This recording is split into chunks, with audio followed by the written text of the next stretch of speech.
3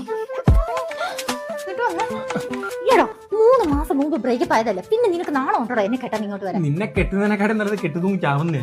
ഫോട്ടോയും പേരും ഒന്നും കണ്ടില്ലേ? ബ്രോക്കറിന്റെ അടുത്ത് ഞാൻ പറഞ്ഞു ഏത് ബൂത്തിനെ കാണിച്ചെന്നാലും ഞാൻ കെട്ടാന്ന്. കറക്റ്റ് ബൂത്തിന് തന്നെ കാണിച്ചെന്നില്ല. കല്യാണത്തിന് മുന്നേ ഒരു രണ്ടൊരു അടി കൂടുതലാണല്ലോ ബ്രോക്കറെ. ഇപ്പോഴത്തെ പിള്ളേരെല്ലാം അങ്ങനല്ലേ, കല്യാണം കഴിഞ്ഞ് കൂടുണ്ടല്ലോ, എല്ലാം കല്യാണത്തിന് മുന്നേ കൂടല്ലേ.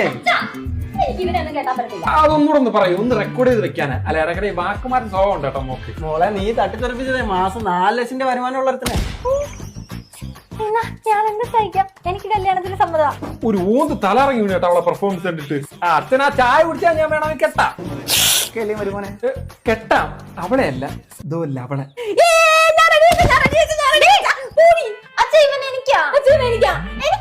ഇത് പെണ്ണുകളിലാണോ ലേലം വിളിയാണത്? ഇത്ര ഡിമാൻഡുള്ള ചെറുക്കനാണ് എന്റെ കമ്മീഷൻ കൂടെ.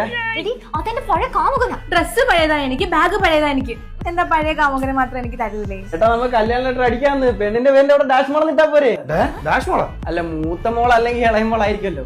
എടി നിനക്ക് അവനെ പറ്റി അറിഞ്ഞുകൂടാത്തോണ്ടോ? ചേട്ടൻ കയറ്റിന്റെ ഒരു മറുകിട്ട് ഫോണിന്റെ പാസ്വേഡ് ചേട്ടൻ 5 മണിക്കാണ്, 8 മണിക്കുണ്ടെങ്കിൽ തായ്ലൻഡിൽ പോകാൻ ആഗ്രഹം. ഇത്ര എനിക്ക് പോലും അറിയത്തില്ലല്ലോ. അത് നിങ്ങളൊന്ന് ബ്രേക്കപ്പ് ആയപ്പോഴേ ഞാൻ ചേട്ടൻ ആശ്വസിപ്പിച്ചായിരുന്നു. നീ വന്നേ പറയട്ടെ, നീ എന്ത് വിചാരിച്ചു? നീ അല്ലെങ്കിൽ അനീതി എന്ന് പറഞ്ഞ ചുമ്മാതാണെന്ന്. സീരിയസ് ഒന്നും അങ്ങോട്ട് പറഞ്ഞു കൊടുക്കേട്ടാ. ഞാൻ അല്ലെങ്കിൽ അമ്മ എന്നല്ലേ പറഞ്ഞേ. നിന്റെ അനീതി സമ്മതിക്കില്ലോ നോക്കട്ടെ, നമുക്ക് സമയമുണ്ടല്ലോ. വേറെ ആരെങ്കിലും കെട്ടടാ. Ego matters.